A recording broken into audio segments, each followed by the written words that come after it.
My name is John Peterbaugh, and this is my GBUS 525 oral presentation. We will be discussing Starbucks, very popular company here in the United States and worldwide. We'll be looking at the background of Starbucks. We'll take a look at the rise of Starbucks to fame and why they've continued to be so popular. We'll take a look at the ethical reputation that they've been able to build for themselves. And we'll also discuss some of the ethical issues that have brought that reputation into question. As we proceed through the presentation, we'll look at some ethical considerations in this issue and how they apply. We'll also examine the code of ethics that Starbucks has, and we'll see what's being done and what we can do to remedy this situation and ensure that it never happens again. As I'm sure you've heard of Starbucks, they are a major coffee house chain here in the United States and worldwide. They operate over 24,000 locations in over 7 different countries around the globe. They serve designer espresso drinks and coffee drinks and other specialty items and have now made a big foray into the food industry. They were founded in Seattle, Washington in 1971 and opened up their first location at the famous Pike's Place Market. They actually maintain a facility there to this day and is still one of the most popular facilities in the country. Starbucks was founded by 3 men by the name of Zev Siegel, Jerry Baldwin, and Gordon Bowker. When these men founded Starbucks, they envisioned designing a type of coffee shop that would be a third place that people could go between work and home.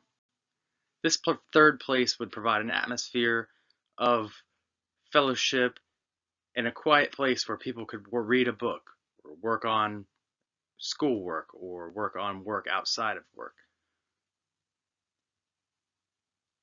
This atmosphere has contributed to a very prestigious reputation besides the drinks themselves, that Starbucks is a destination spot where people go to just spend time.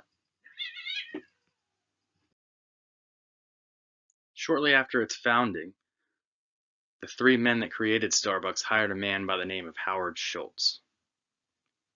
Howard Schultz was hired as the director of retail operations and marketing for the entire Starbucks chain. Shortly after this, he was sent to Milan, Italy to do some scouting for market research and different ideas for coffee flavors.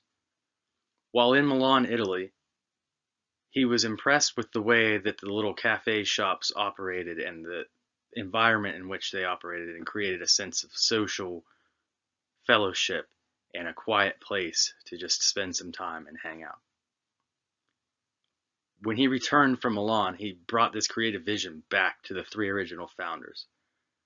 Unfortunately, they did not agree on this creative vision, and Howard Schultz left the company over creative differences. Not long after this, he attempted to create his own chain of coffee house stores that promoted the sense of community and fellowship as he had observed in Milan, Italy. Several years later, after being able to round up a group of investors to back him, he purchased a controlling stake in the Starbucks Corporation and returned to the company as the new CEO. Starbucks is notorious for being an ethical company. As long as they've been in existence, they've maintained ethical practices and been stewards of the environment. Because of this, they've been able to build themselves up into a very major ethical reputation amongst the American public and worldwide. Even this year, they've pledged to remove straws from all of their restaurants to protect the environment. Consistently, year after year, they're voted as one of the best places to work due to the way that they treat their employees, the benefits they offer, and just the overall reputation of the company. As I said before, Starbucks has been able to build themselves up a huge ethical reputation. They're consistently ranked as one of the most ethical companies in the world. Ethisphere Institute created a ranking system in 2007 that ranks companies on their ethical practices. Starbucks is one of only 12 companies who's consistently made this ranking system year after year and has made the list 12 out of 12 years. So with this major ethical reputation that Starbucks has built for themselves, it would be surprising to find that they were in the news for an issue such as racial bias. In April of 2018, two African American men entered a Philadelphia location Starbucks. They were there to conduct a business meeting and were awaiting a third member of their party. The men attempted to use the restroom, but were denied because of the store policy that the restrooms are only for paying customers. On the surface, this is not a racially biased policy and is strictly good business practice. However, shortly after, the men were offered if they needed any help. They declined and said they were waiting for their party, and immediately after, the police were called. The police showed up and asked the men to leave. When they refused because they were waiting on a business meeting, the police handcuffed and arrested them for trespassing and transported them to jail.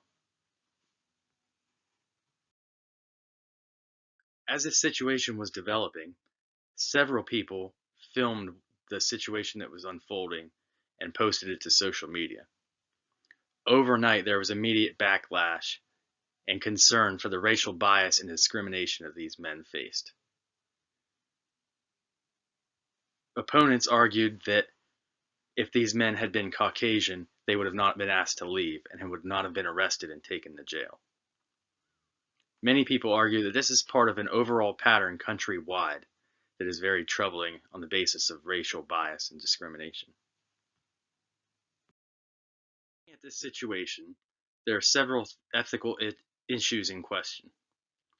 Mainly, the three ethical principles of fairness, dignity, and rights. Fairness or justice states that everyone should be treated equally, regardless of the circumstances. In this situation, these men were not. Dignity states that all people deserve respect as human beings, and these men were not afforded respect. Finally, rights state that all men deserve to be treated in a certain way. And one could include that these men deserve to be treated with dignity and with fairness. And in this situation, they did not. This situation did not positively affect society. Since the 2016 election, there has been a growing bias that has been very prevalent throughout our society. This situation fits a national trend of people treating people with racial bias and discrimination. However, these men were able to turn a negative into a positive.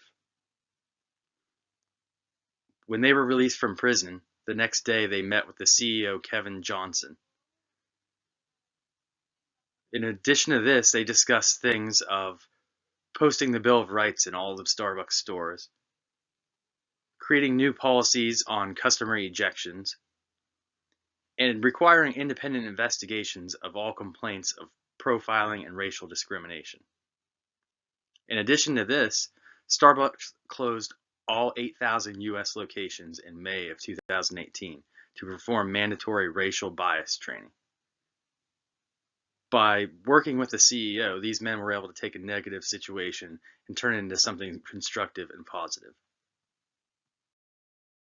That Starbucks has maintained their reputation even through this issue is because they have a very strong code of ethics. Starbucks calls this their standards of business conduct. These standards include avoiding conflicts of interest whenever they come about.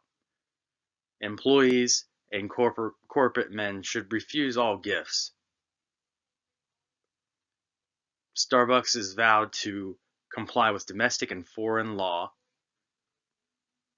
They have pledged to engage in fair competition in the free market, and they've made a pledge of honesty to treat all customers with honesty and do all things in their business with honesty. So finally, what can be done to ensure that this never happens again? Well, in addition to the racial bias training that Starbucks provided, this should become a mandatory business practice of all businesses. Additionally, Starbucks should continue their commitment to reducing racial discrimination by enhancing some of their policies and investigating incidents further. Finally, Starbucks should engage public in conversation on reducing bias. The more people from different walks of life that we can bring in and have open conversations about racial bias and racial discrimination, the better we can make sure that it no longer happens and we can eliminate it from society.